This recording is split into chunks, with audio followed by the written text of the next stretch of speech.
Hello, Eric Gimbal, ericgimbal.com, and today the 5 tips advice for the month of March 2019. Let's start.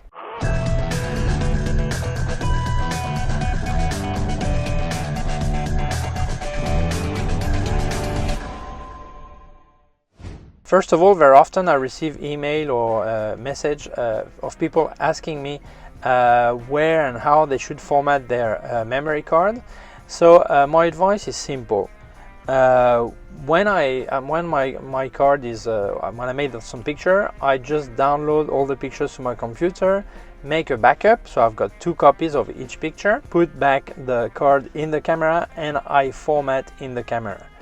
I know that some people say, oh yeah, you can format in the computer, but I know of many people who had problems formatting in the computer after it gives reading or writing errors in the camera. So I advise that when you've downloaded the picture, you just format the memory card in your camera.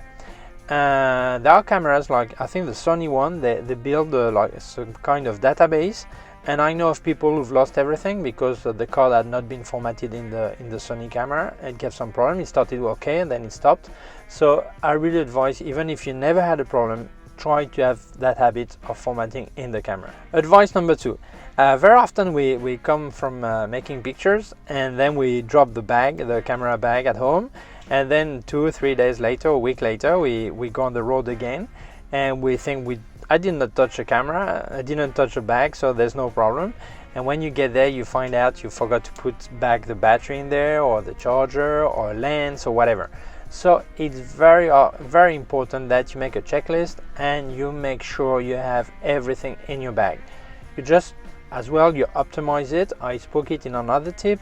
Make sure you don't bring more than you need, but at least don't forget anything you actually need. And the only way is to check your bag before leaving, every time. Advice number 3. For people who make wedding photography or sport photography, well, any photography you cannot actually repeat because it's a one-time situation. They all know that they need a second camera body just in case something would fail on the main body, so they need a backup. Well, they always speak about this, but many forget they need also a lens backup. Why? Because lenses fail too. I had a Canon 85mm 1.8, and one day it started to give an error that said communication error with body. So I had to switch off the camera, take the lens out, place it back, switch on back, and during 5-10 pictures it would work and then give the error again. Eventually it stopped working completely. So if I had been in a wedding, that would be a really big problem because I could not be changing lenses or everything. You can also drop your lens when you change it, can fall on the floor and then it's broken. So you should have a backup lens. Obviously, very often you cannot pay for a second top lens. For example, if you use a 24-70mm 2.8, that's quite expensive, and maybe you cannot afford to have a backup lens for that.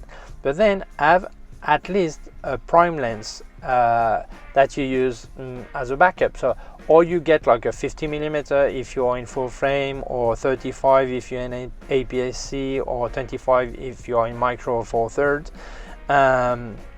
Otherwise, check your EXIF and see what millimeter focal length you use most and get that one. If, for example, you use only prime lenses and you have a 50mm 1.2 in full frame and you cannot afford to have 2 of these, well, get the 1.4 or the 1.8 as a backup.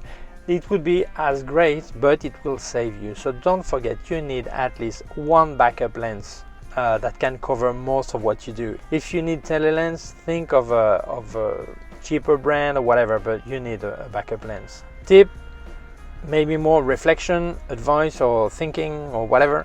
Number 4. The ISO are not made to replace lighting. Very often people say, well, my camera can do 12,000 ISO or 50,000 ISO with little noise. I use that instead of a flash unit. And actually, they don't realize that high ISO are made to save you, not to replace a good lighting. With high ISO, you will never get a nice lighting, as much at least as an artificial light or a controlled natural light. It means If you put a flash with a diffuser, or you use natural light, placing diffuser, whatever, you control the light where it goes. When you use high ISO, you actually get what's there and get it stronger. So if the light was not properly 3D or worked or whatever, it will be the same. So there's also another point. When you go with very high ISO, you drop your dynamic range. So if you're in a church doing a wedding photography and you put your camera on 6400 ISO, 12,000 or whatever, and you get less dynamic range, maybe the light going through the window will be burnt when the shadow will be okay, or vice versa, the shadow will be completely black and the light there will be okay. But if you were using a lower ISO, you would get a better dynamic range and probably would save both parts. So in that case, you would need to actually put a flash unit or something, some kind of lighting or LED lighting or whatever.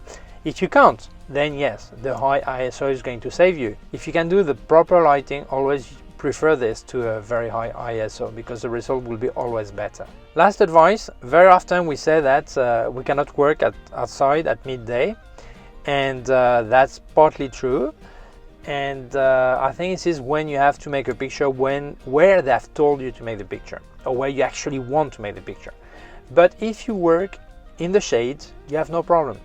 On a street, there is, except at midday, sun midday, there's always a side of the street that has some kind of shade. So if you work that part, you will notice that you still have some light orientation, light modeling, and you can actually work there. If you do picture to a person, orientate the person properly. You can even check your hand like this, checking the palm of your hand, see how the light is getting, what's the side, which side is better.